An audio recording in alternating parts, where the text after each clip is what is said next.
The bridge of the TFS Vigilant was quiet, except for the soft hum of computers and the occasional beep from the control panels, and Captain Jake Morrison sat in his command chair, reading the message that had just arrived, and he read it once then, twice, and then a third time because he wanted to make sure he understood what he was seeing. And the message was from an alien species called the Crethians, and they were not being friendly at all,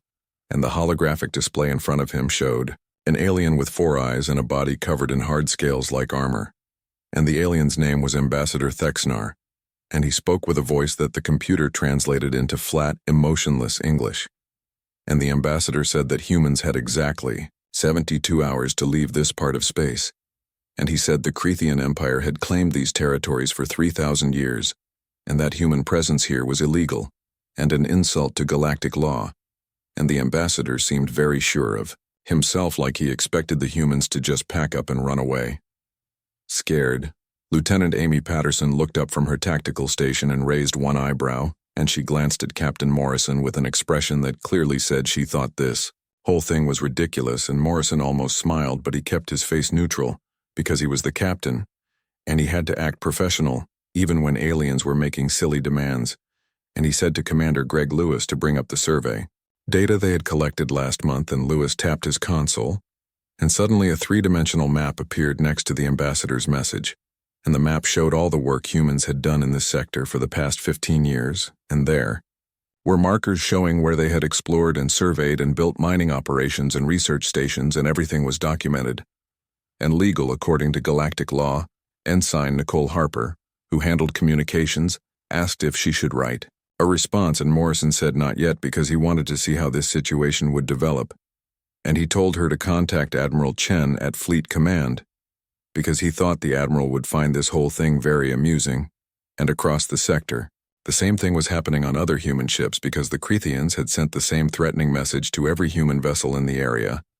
and the Crethians had recently conquered 2 smaller alien civilizations, and apparently they thought humans would be just as easy to push around because humans were relatively new to space travel compared to older species. And the Crethians did not know that humans had been in these sectors for more than 10 years, quietly building and mapping, and following all the proper rules, and humans had filed all the correct paperwork with the Galactic Council, and even invited other species to verify their claims,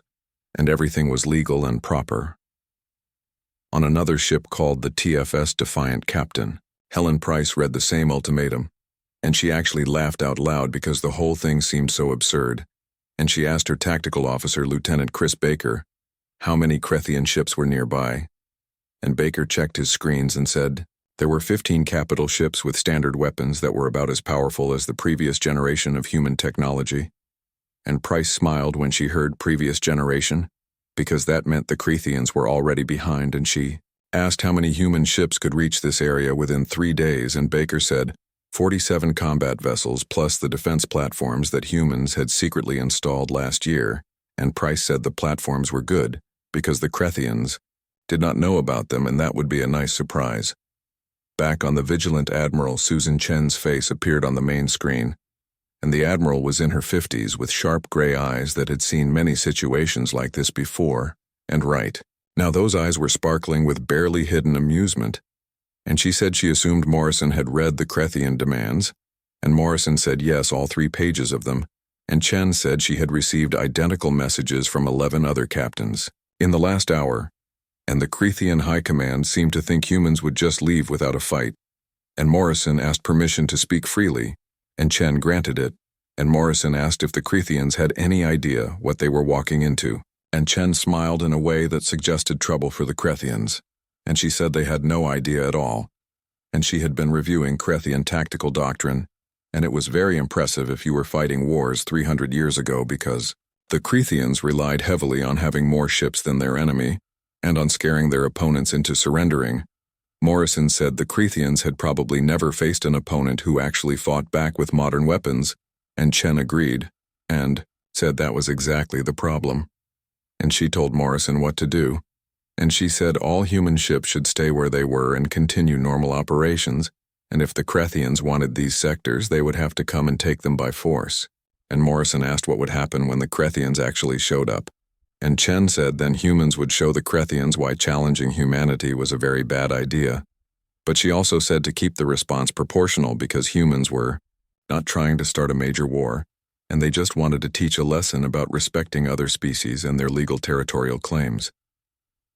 Morrison asked about rules of engagement, and Chen said to defend themselves in human installations and to show the Krethians what human ships could do, but to try not to completely humiliate them because the whole galactic community would be watching. And when the transmission ended, Morrison turned to his crew, and every face showed the same calm professionalism, mixed with eager anticipation, because they all knew what was coming. And Morrison asked Patterson how long until the Krethian fleet would arrive, and she checked her calculations and said approximately 60 hours, based on standard Krethian fleet speeds, and Morrison said good because that gave them time to prepare. He told Lewis to coordinate with the other ships and to power up the defense platforms, but keep them in stealth mode so the Krethians would not detect them.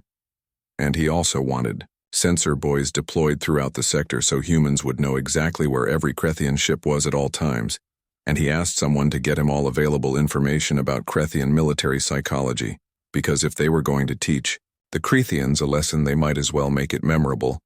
And Harper asked if they should respond to the ultimatum, and Morrison thought for a moment and then smiled and said yes. They should send a brief message telling the Krethians that humans had received their transmission and were reviewing it with appropriate consideration. And Harper asked if that was all, and Morrison said yes, that was all, because he wanted the Krethians to wonder what humans were thinking as the crew got to work. Morrison looked out at the stars beyond the viewport, and somewhere out there, a Krethian admiral was probably feeling very proud of himself for intimidating the primitive humans, and in less than 3 days that admiral was going to learn a very important lesson about underestimating Earth and the human crews across the sector, shared knowing glances and subtle smiles, because they had all heard stories from Earth's history about bullies who picked the wrong fight, and the Krethians were about to become another chapter in that long tradition. On the surface of Research Station Delta, Dr. Paul Gardner received an evacuation advisory telling him to leave the station because of the Krethian threat, and he read it and chuckled and sent back a single-word response that said declined, and his assistant, Dr. Karen White, looked up from her work with alien biology samples and asked if they were really not evacuating. And Gardner said the fleet told them they were safer staying at the station than trying to move through space, while there was tension, and besides, the defense grid around the station could probably handle anything the Krethians might throw at them. And Karen asked if they should be worried, and Gardner smiled and said if he were a Krethian, he would be very worried, but humans were fine. Across human-controlled space, similar conversations were happening everywhere, and miners continued working, and researchers stayed at their posts, and transport ships kept to their regular schedules, and humanity was not retreating or even flinching, and the Krethian Empire had issued its challenge expecting fear or submission or at most some desperate negotiations. But what they were about to get was something entirely different, and the clock was ticking with 60 hours remaining until the Krethian fleet would arrive. The Krethian war fleet emerged from hyperspace with 23 capital ships arranged in perfect formation, and their hulls were painted with the crimson and gold colors of the Imperial banner. And at the center of the formation was the flagship called Unbreakable Will, which carried Grand Admiral Zexthar, who had won 12 campaigns and conquered 4 different species. And on the bridge of his flagship, Zexthar looked at the tactical display with satisfaction, and his 4 eyes surveyed the situation, and he felt confident because he had more ships and centuries of military tradition on his side. And he asked his tactical officer about the status of human forces, and the officer reported that approximately 15 human vessels had been detected, and they were maintaining positions around their facilities with no signs of evacuation. And Zexthar clicked his mandibles together in what his species considered a smile, and he said the humans were foolish to think their small number of ships could stand against the might of the Empire. Aboard the TFS Vigilant, Captain Morrison watched the Krethian fleet arrive with the calm confidence of someone holding all the winning cards, and he said the Krethians were right on time, and Commander Lewis reported that the Roosevelt Battle Group had just entered the sector and they were holding position in the asteroid field running silent, and the Krethians had not detected them yet, and Morrison said excellent, and asked about the defense platforms. And Lewis said all 36 platforms, were online and tracking targets but still in stealth mode so the Krethians could not see them. And Lieutenant Patterson looked up from tactical and said there was an incoming transmission from the Krethian flagship on an open channel, and Morrison told her to put it through because he wanted to hear what the Krethian admiral had to say. Zexathar's image filled the main screen, and his translator created a deep voice that was clearly meant to sound intimidating, and he said he was Grand Admiral Zexathar of the Krethian Imperial Fleet, and that the humans had ignored the lawful claim to this territory, and now they had 48 minutes to power down their vessels and prepare to be escorted out of Imperial space.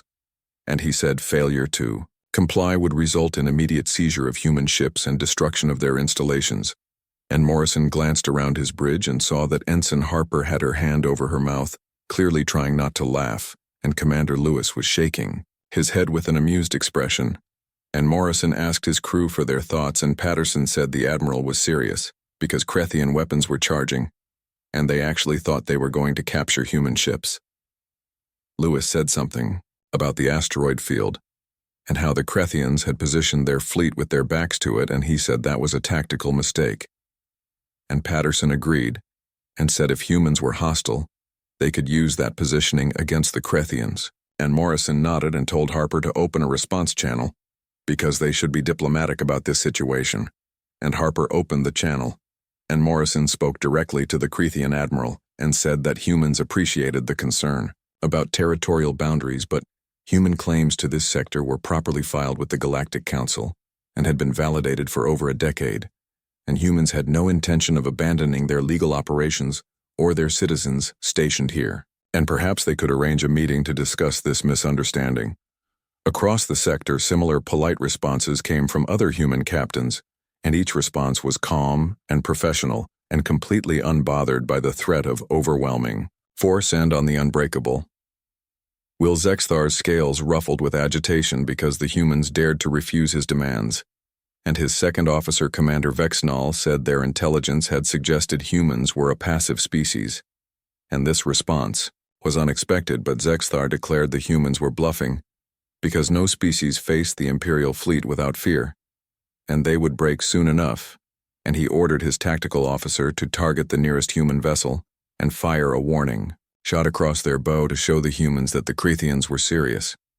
One of the Krethian cruisers fired a plasma bolt that streaked past the TFS Defiant, missing the ship by a calculated margin, and on the Defiant's bridge, Captain Helen Price raised an eyebrow and said that was rude, and she asked Tactical if the shot had damaged anything, and the officer said negative because the shot had passed 200 meters to port and was clearly intentional, and Price told Lieutenant Baker to return the favor and put a kinetic round right between the Krethian ship's forward gun batteries and make it close enough that their proximity sensors would scream. And Baker said aye, and fired the railgun. The railgun round left the Defiant at a significant fraction of light speed, and it passed through the space between the Krethian cruiser's main weapons, with less than 50 meters of clearance on either side, and it was close enough that the ship's collision alarms went off throughout the corridors. And on the Unbreakable, Will Zexthar watched his tactical display with growing confusion, because he asked how the humans had fired that quickly when Krethian weapons needed 17 seconds to recharge between shots, and his tactical officer reported that the round had also traveled at unprecedented velocity, and their point defense systems had barely registered it, and Zexthar insisted it was one lucky shot, though his voice carried less certainty now, and he ordered all ships to proceed with the operation and advance and prepare to disable the human vessels. The Krethian fleet began moving forward in their traditional battle wall formation, which was an intimidating sight that had broken the will of countless opponents over the centuries. And aboard the Vigilant Commander, Lewis watched their approach with a critical eye and said it was a textbook formation from around the year 2200, with overlapping fields of fire and mutual support, and it would be effective against ships that fought at visual range, but humans did not fight at visual range. And Morrison asked Patterson what the optimal engagement distance was for human weapons, and she said they could hit the Krethians accurately from their current position, and the range was 70,000 kilometers, and human missiles could reach them in 43 seconds, and railguns were instantaneous at this distance. Morrison asked about Krethian effective range, and Patterson said approximately 20,000 kilometers and maybe 30 if they did not care about accuracy. And Morrison smiled and said humans should maintain their current position and let the Crethians come to them. And across the human fleet similar calculations were being made because the Crethians were walking into a carefully prepared kill zone, and they had no idea what was about to happen. And on Station Delta Doctor, Gardner and his team watched the tactical feed with fascination, and Gardner said the whole thing was incredible, and told Karen to look at the Crethian formation because they were clustered so tightly together. And Karen asked if that was bad, and Gardner said yes, it was bad for them because one hit could damage multiple ships and human captains spread out for exactly that reason. On the TFS, Vigilant Captain Morrison watched the Crethian fleet advance with the patience of someone who knew victory was inevitable, and he told Harper to send a message to Admiral Chen saying the guests had arrived, and they were about to begin the demonstration, and he told all ships to keep weapons tight until the Crethians entered the engagement zone, or fired first because humans should give them every chance to reconsider their actions, and the Crethian fleet continued its advance with weapons fully charged and shields at maximum, and Grand Admiral Zexthar stood at the center of his bridge, feeling confident in his numerical superiority and centuries of military tradition. What Zexthar did not know was that 36 defense platforms were tracking every ship in his fleet, and that another 30 human warships were hiding in the asteroid field with perfect firing solutions already calculated, and the 15 human ships he could see were each capable of engaging 3 or 4 Crethian vessels simultaneously. And he was about to learn that in space combat confidence meant nothing compared to technology and training and tactical awareness, and the distance continued to close, and it went from 40,000 kilometers to 35,000, and then to 30,000. Patterson said the Crethian flagship was hailing them again, and Morrison told her to play the message, and Zexathar's voice carried a note of triumph as he said, "This was the final warning, and humans should surrender now or be destroyed." And Morrison looked around his bridge at his crew, and every face showed the same calm readiness, and he thought about all the times in human history when bullies had made similar demands, and the results were rarely what the bullies expected, and he told Harper to send one final message, using text only, and Harper said she was ready, and Morrison smiled coldly and told her to send a single word, and the word was no. The single word transmitted across the void, and it was simple and absolute, and on the unbreakable will. Zexthar stared at the translated response, and his scales rippled with rage because the humans dared to refuse him, and he shouted that all ships should open fire and destroy the humans, and the Crethian fleet unleashed a massive barrage of plasma bolts and missiles, all directed at the 15 human ships they could see, and that was when the trap sprang shut. The first indication Grand Admiral Zexthar had that something was wrong came when half his missiles simply disappeared, and one moment they were tracking toward human vessels, and the next moment they were gone in brilliant flashes of point defense fire, and Zexthar demanded to know what was happening and why their missiles were not reaching their targets, and his tactical officer's voice was tight with stress as he reported that the human ships had some form of advanced point defense, and they were destroying Crethian missiles at distances the Crethians thought impossible. And on the TFS, Vigilant Lieutenant Patterson watched her displays with satisfaction and reported that point defense was operating at 96% efficiency, and only 3 missiles had made it past the outer ring. And Morrison asked about those 3 missiles, and Patterson said they were intercepted by secondary systems, and there was no damage to any fleet assets. Morrison said good and told all ships they could fire when ready, and across the human fleet, weapons officers had been waiting for those exact words, and the response was immediate and devastating. And the Vigilance RA, Ilgan spoke first, sending tungsten penetrators downrange at velocities that made them nearly impossible to evade, and each round carried kinetic energy equivalent to a tactical nuclear weapon, and they were guided by targeting systems that could track a golf ball at 1,000 kilometers, and the first Crethian cruiser never saw what hit it, because the railgun round punched through its forward shields like they were not even there, and continued through the bow armor, and exited through the engineering section, and the ship did not explode dramatically but simply stopped functioning, as every critical system along the round's path ceased to exist. Patterson reported a direct hit on Cruiser 7, and the target was disabled, and Morrison ordered the next target, and 3 more railgun rounds fired in rapid succession, and 3 more Crethian ships went dark. But the railguns were just the opening act, because from the TFS Defiant, Captain Price ordered a full missile spread and told her crew to show the Creathians what real guided weapons looked like, and 20 missiles erupted from the Defiant's launching bays, and each one was a marvel of human engineering, and they did not fly in straight lines like Creathian weapons, and instead they jinked and weaved using sophisticated artificial intelligence to predict and evade defensive fire, and some carried electronic warfare packages that jammed enemy sensors, and others had kinetic warheads designed to punch through. Shields and a few were equipped with cluster munitions that could engage multiple targets.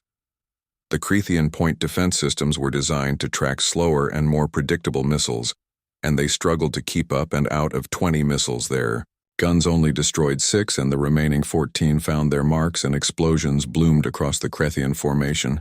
as missile after missile slammed home,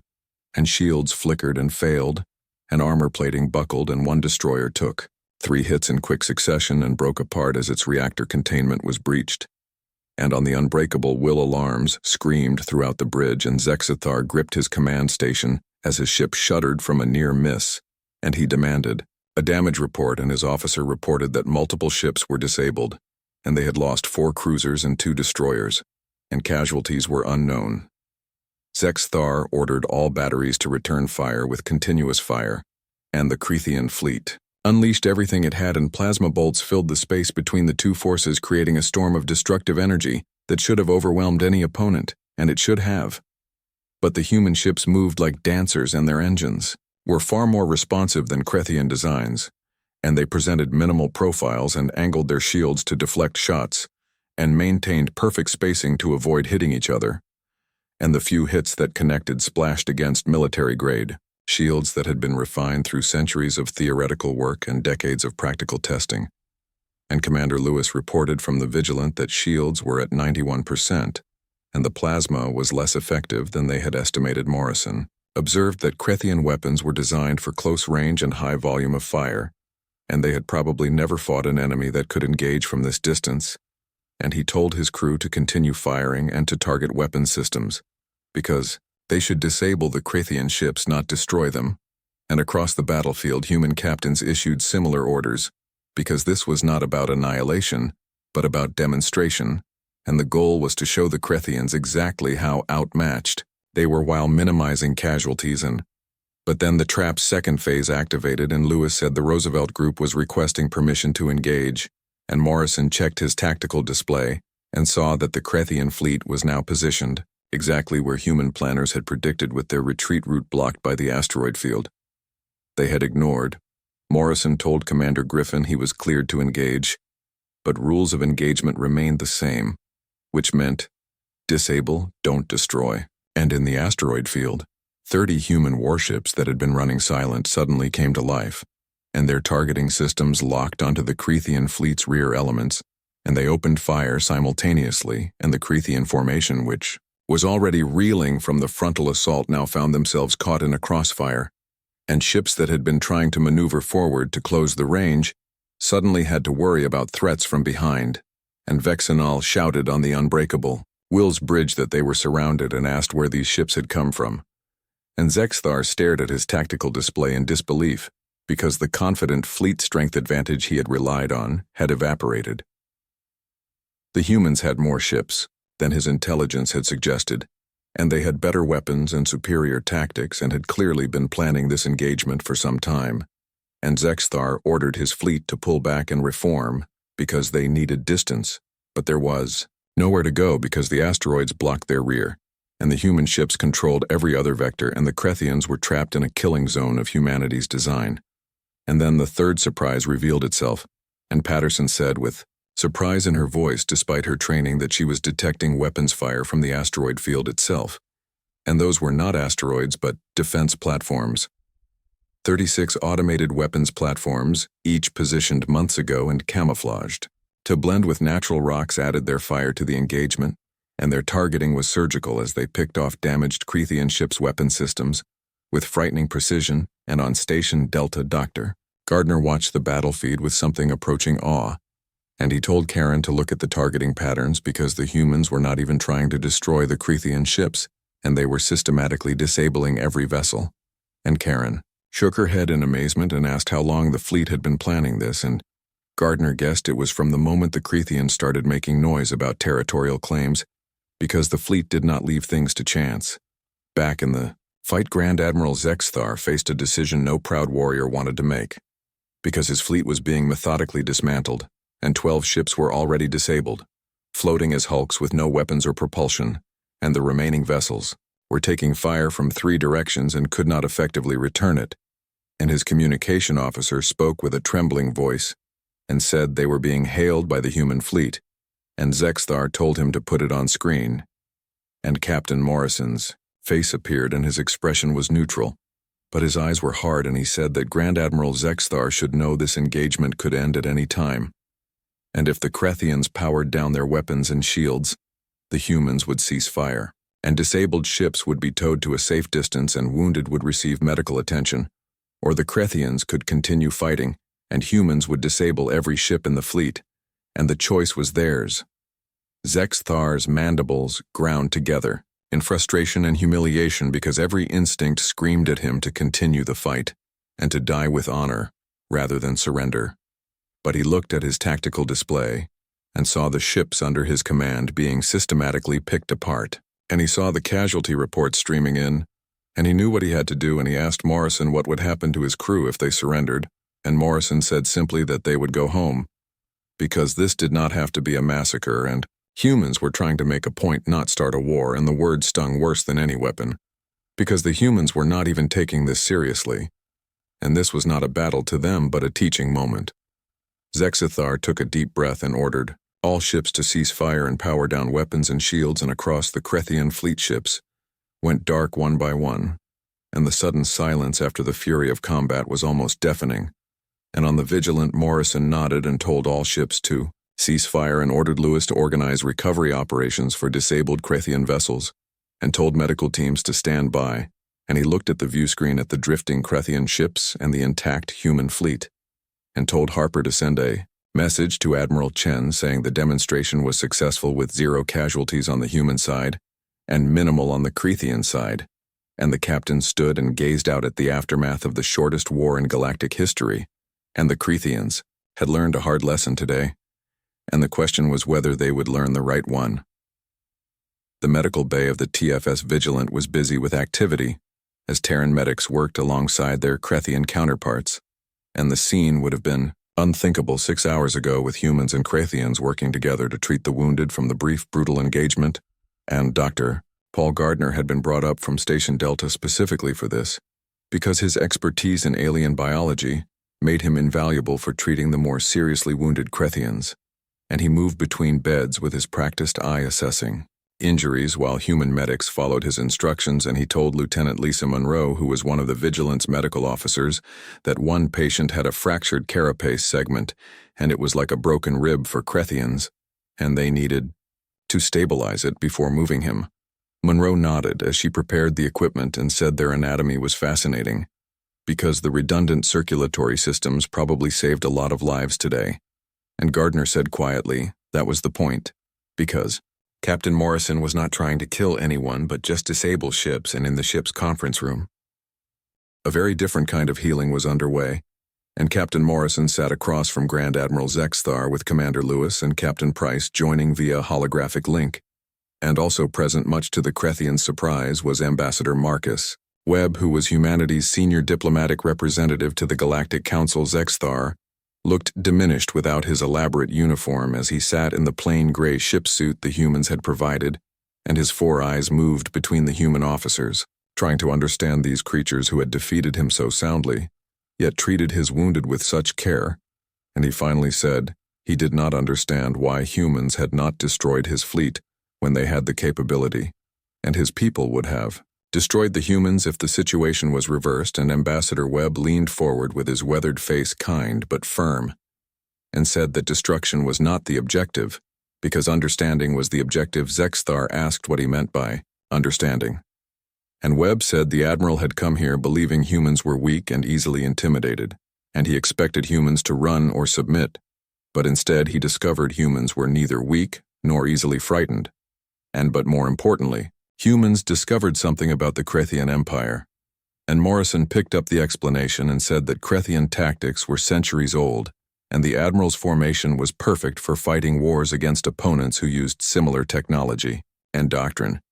But it was completely wrong for fighting humans. Price added from her holographic display that they had been studying intelligence reports, and the Krethian Empire had not faced a peer opponent in 300 years, and every species the Krethians had encountered was either technologically inferior or culturally predisposed to submission, and Zexthar's scales rippled, which was a sign of discomfort, and he admitted this was true because the Krethians were, or had been, the dominant military power in this region. And Webb said gently that the Admiral should notice he used past tense because humanity was not interested in becoming enemies with the Krethian Empire. But humans were also not going to be intimidated or displaced from territory they legally claimed, and had developed Zexithar started to say something about the sector councils. But Morrison interrupted and said the human claims were filed 15 years ago and verified by 3 different galactic authorities, and humans followed every protocol. And the Krethian Empire's claim was based on ancient history, not current law. And Lewis brought up a holographic display showing the relevant documentation and said they had 17 different surveys and resource assessments and development plans all properly registered and approved, and the Krethian government should have known this before sending a fleet. Zexithar was silent for a long moment, and finally said in a bitter voice that his government did know, or they should have known, because he was told the humans were illegally occupying Imperial territory, and he was told humans were primitives who had stumbled into space travel and did not understand galactic law, and Price said bluntly that someone had lied to him, and the question was why. And Ambassador Webb nodded and said they had been doing some investigation while Krethian ships were being repaired, and the Krethian Empire had some internal political dynamics that humans were not previously aware of, and it appeared there was a faction that wanted to expand aggressively to reclaim the Empire's ancient glory, and they needed victories to maintain political support. Zexthar said with understanding dawning in his voice that humans were supposed to be an easy victory and a primitive species to conquer, which would be proof that the Empire was strong again, and Webb confirmed this was exactly right. But now that plan had fallen apart, and the Krethian government had a choice to make because they could acknowledge what happened here and admit they made a mistake and establish proper diplomatic relations with humanity, or they could double down and send a bigger fleet and lose even more spectacularly. Morrison leaned back in his chair and said the Admiral seemed like a competent officer who was given bad intelligence and worse orders, and he did what he thought was right, but he needed to understand something about humanity. And Zexithar asked what that was, and Morrison said humans had been fighting wars for their entire history, including wars of conquest and wars of survival, and wars over ideas and resources and territory, and humans had gotten very, very good at fighting, and they had also gotten good at ending wars and finding peace and building alliances with former enemies. Price added that the technology the Krethians saw today was not cutting edge for humans because it was standard fleet equipment, and humans had weapons and ships they did not deploy because they were not necessary. And Zexthar asked with disbelief in his voice if humans were saying they had held back, and Lewis said of course they held back, because if humans wanted to destroy the Krethian fleet, they could have done it in the first 30 seconds, and every ship would have taken multiple railgun rounds before Krethian computers even registered the attack. The Krethian admiral sat back processing this information because everything he had believed about his empire's military supremacy was crumbling, and he asked quietly what would happen now, and Ambassador Webb smiled and said, now they would talk and really talk, because Krethian ships would be repaired and allowed to return home, and the wounded were being cared for, and humans would provide complete after-action reports showing exactly what happened and why. And they would open formal diplomatic channels with the Krethian government. Zexithar said his government might not listen, and Morrison said then humans would be ready if the Krethians sent another fleet.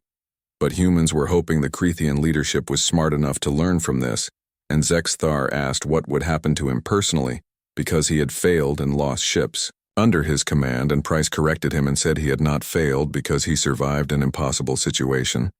and he had the wisdom to stop fighting when continuing would only have gotten more of his people killed.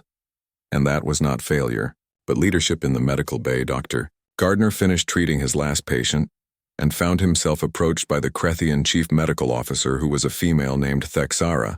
and she said through her translator that human medical technology was impressive, as was the willingness to use it on those who had attacked them. And Gardner shrugged and said they were doctors and they treated patients and the species or nationality of patients did not matter. And Thexara said this was not how wars were typically fought in the galaxy, and Gardner said with no offense intended to her species or the Empire. But maybe that was part of the problem. Thexara's mandibles clicked in what might have been amusement, and she said perhaps he was correct, and asked if she could ask him a question. And Gardner said of course, and Thexara asked if humans were so advanced and so capable.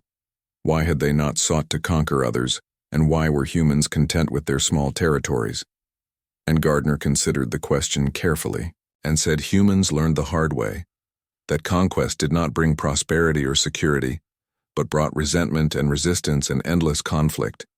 And humans tried the Empire thing back in their history, and tried it multiple times, and it never ended well. Thexara asked if humans chose peace, and Gardner said humans chose cooperation, because trade was more profitable than tribute, and allies were more reliable than subjects, and discoveries shared between species advanced everyone faster than secrets hoarded by one. And Thexara said it was a strange philosophy for such a powerful species, and Gardner admitted it was maybe strange, but it worked for humans. And honestly, after today, maybe the Krethian Empire should consider it too back. In the conference room, the meeting was concluding, and Ambassador Webb said formally that he would be traveling back with the Krethian fleet to present Earth's formal diplomatic credentials to the Krethian government, and they would negotiate proper boundaries and trade agreements and hopefully establish a foundation for peaceful coexistence. And Zexthar asked what would happen if his government refused, and Morrison said flatly that they would face the consequences of their choices. But humans were hoping it would not come to that because war was expensive and destructive and ultimately pointless. When diplomatic solutions existed,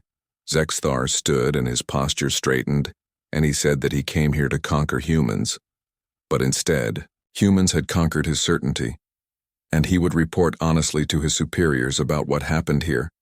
and whether they listened was beyond his control. And Morrison said that was all anyone could ask. And as the Krethian officer was escorted out, Price's hologram turned to Morrison and asked if he thought the Krethians would learn, and Morrison replied that the smart ones would, and the others would send another fleet, and humans would teach the same lesson again. 3 weeks after what was already being called the 3-hour war, the Galactic Council convened an emergency session, and the Grand Chamber was carved from a single massive crystal and orbited a neutral star, and it was filled with representatives from 47 different species, and the ambient translators hummed constantly, rendering dozens of languages into forms each species could understand. And Ambassador Marcus Webb stood at the human podium, flanked by holographic displays, showing footage from the engagement. And he had been speaking for 20 minutes, carefully explaining humanity's position, and he concluded by saying that Earthform Ally requested the Galactic Council review the Krethian Empire's territorial claims and confirm humanity's legal right to the disputed sectors, and he believed the evidence spoke for itself. Councillor Threnvik, who was a towering crystalline being, serving as the Council's arbiter, shimmered as he spoke and said the Council had reviewed human documentation, and the claims were indeed properly filed and validated, but the Krethian Empire's representative had requested to address the body, and they would hear him now. And the Krethian ambassador, who was a different individual from Admiral Zexthar, but with the same four-eyed appearance, approached his podium, and his posture was stiff, and his scales were dull, which humans had learned, indicated shame. The Krethian ambassador began by saying, "The Empire acknowledged that errors were made in the recent incident with the human fleet, and their military command operated on incomplete intelligence regarding the legal status of the disputed sectors, and furthermore their assessment of human military capabilities was severely flawed," and murmurs rippled through the chamber because this was not the proud, aggressive stance the Krethians typically took. And the ambassador continued, saying that after reviewing evidence provided by the Terran fleet, including complete tactical recordings, they must concede that humanity's claims to the disputed territories were legitimate, and they also must acknowledge that their attempt to forcibly remove humans was both legally unjustified and tactically inadvisable. Webb kept his expression neutral, but he was impressed because someone in the Krethian government had decided that honesty was the best policy, and probably someone who had read Admiral Zexthar's report and realized that further conflict would end badly, and the Krethian ambassador said with a weight in his voice that silenced the chamber that the Empire formally withdrew all claims to the disputed sectors and recognized human sovereignty over their legally occupied territories, and they also extended an invitation to Earth to begin formal diplomatic and trade negotiations. The chamber erupted in a dozen different forms of surprise because species that communicated through light flashed brilliant colors, and those with vocal capabilities buzzed or chirped or exclaimed, and the crystalline counselor had to pulse 3 times to restore order, and Threnvik said this was unexpected and asked if Earth accepted this proposal, and Webb replied that pending review of specific terms, yes, because Earth had no desire for ongoing conflict with the Krethian Empire, and humans entered space to explore and learn and build relationships, not to make enemies. Another counselor, who was a serpentine being named Cicera, spoke up and said, if she may, this incident raised larger questions, because the humans had demonstrated military capabilities that exceeded most species in this sector, and should the Council not be concerned about this new power? And Webb had been expecting this question and said that humanity's military capabilities existed because of their history, and humans came from a world where conflict was common and where survival required constant innovation, and they developed advanced weapons because they needed them. But they also developed diplomacy and trade and art and science and cooperation for the same reason. Webb gestured to the holographic displays, changing them to show not battle footage but images of Earth with cities glittering under orbital lights and ships engaged in peaceful trade and research stations shared with other species and agricultural platforms feeding billions, and he said humans were capable of war, but preferred peace, and they would defend themselves and their citizens vigorously as they demonstrated with the Krethian fleet, but they were not interested in conquest or domination, and there was a human saying that the best weapon was the one you never had to fire. Another counselor observed that humans had fired quite effectively, and Webb countered that they only fired after exhausting diplomatic options because the Krethian Empire issued an ultimatum, and humans offered to negotiate, but the Krethians chose to attack and humans chose to defend themselves while minimizing casualties on both sides, and if humans wanted to be aggressive, Admiral Zexthar's fleet would have been destroyed, not disabled and repaired, and this caused another stir because the concept of deliberately choosing not to destroy an enemy who had attacked first was foreign to many species.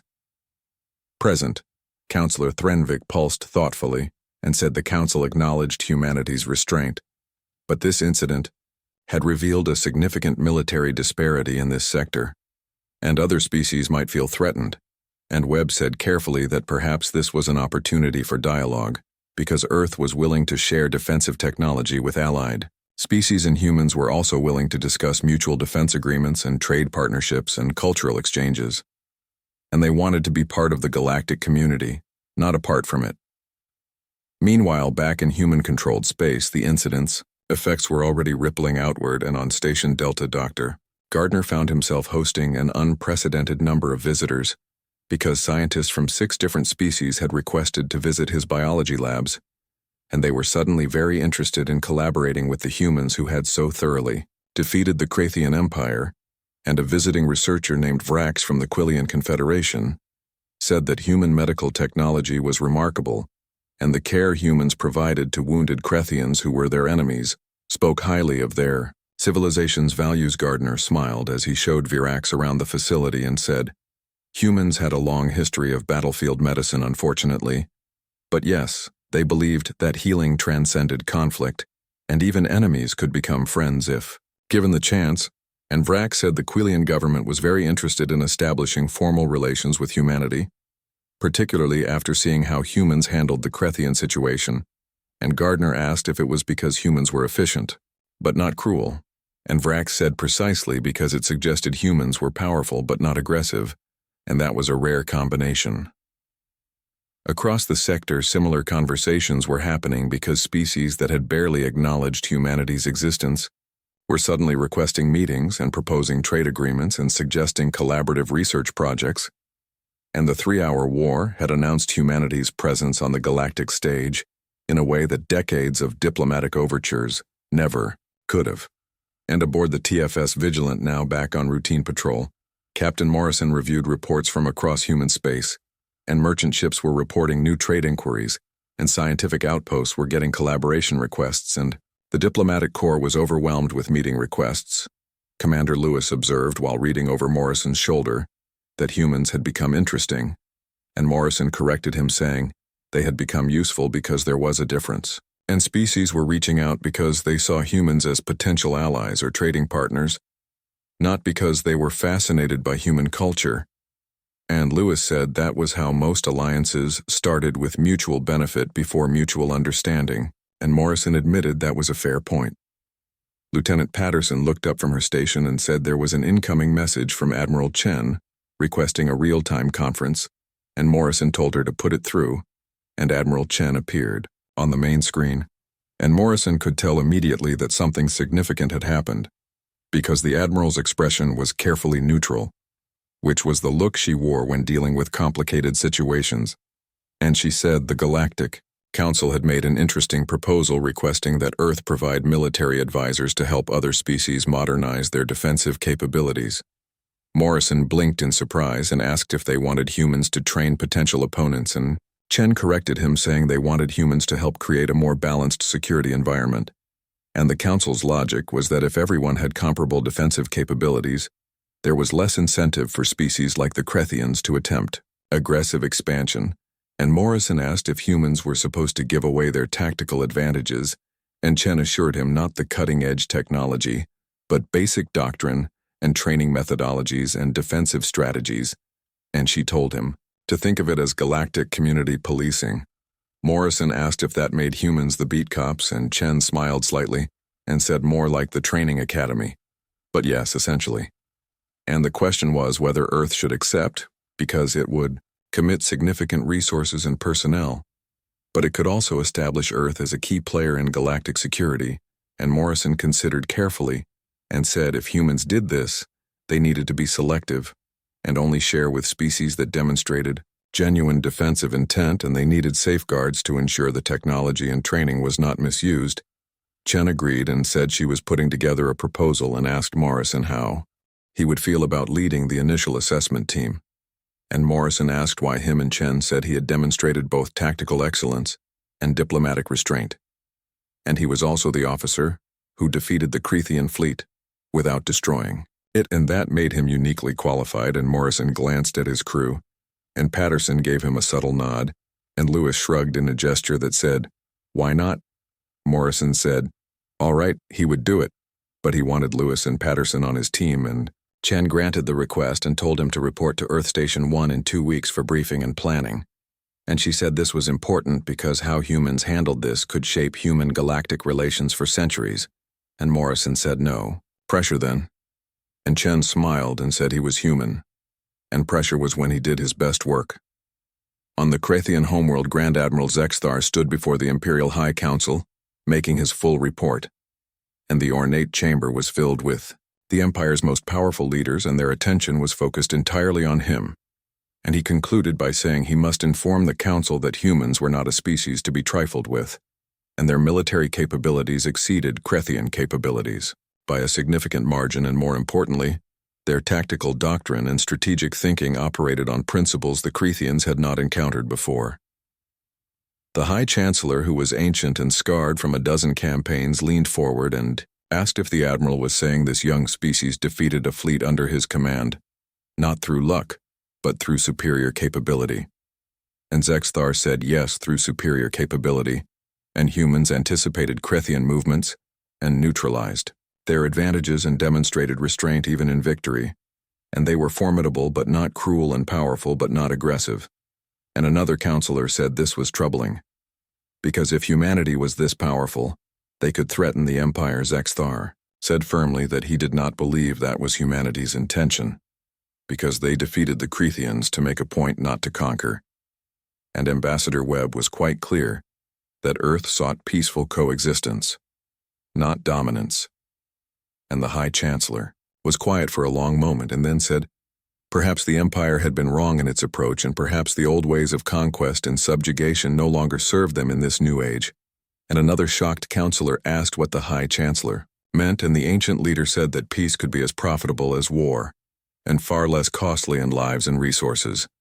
And if the humans offered genuine partnership, perhaps the Crethians should accept it, not from weakness, but from wisdom's Xthar, allowed himself a small measure of hope because perhaps his defeat would not be remembered as a failure. But as the moment the Crethian Empire chose a different path and, back on the Vigilant, Captain Morrison stood at his viewport, looking out at the stars, and somewhere out there, the Crethian fleet was heading home, and somewhere else dozens of species were reassessing their assumptions about humans. And throughout the galaxy, everyone was learning that humanity preferred peace, but was very, very good at war. And the difference was they were also very good at ending it.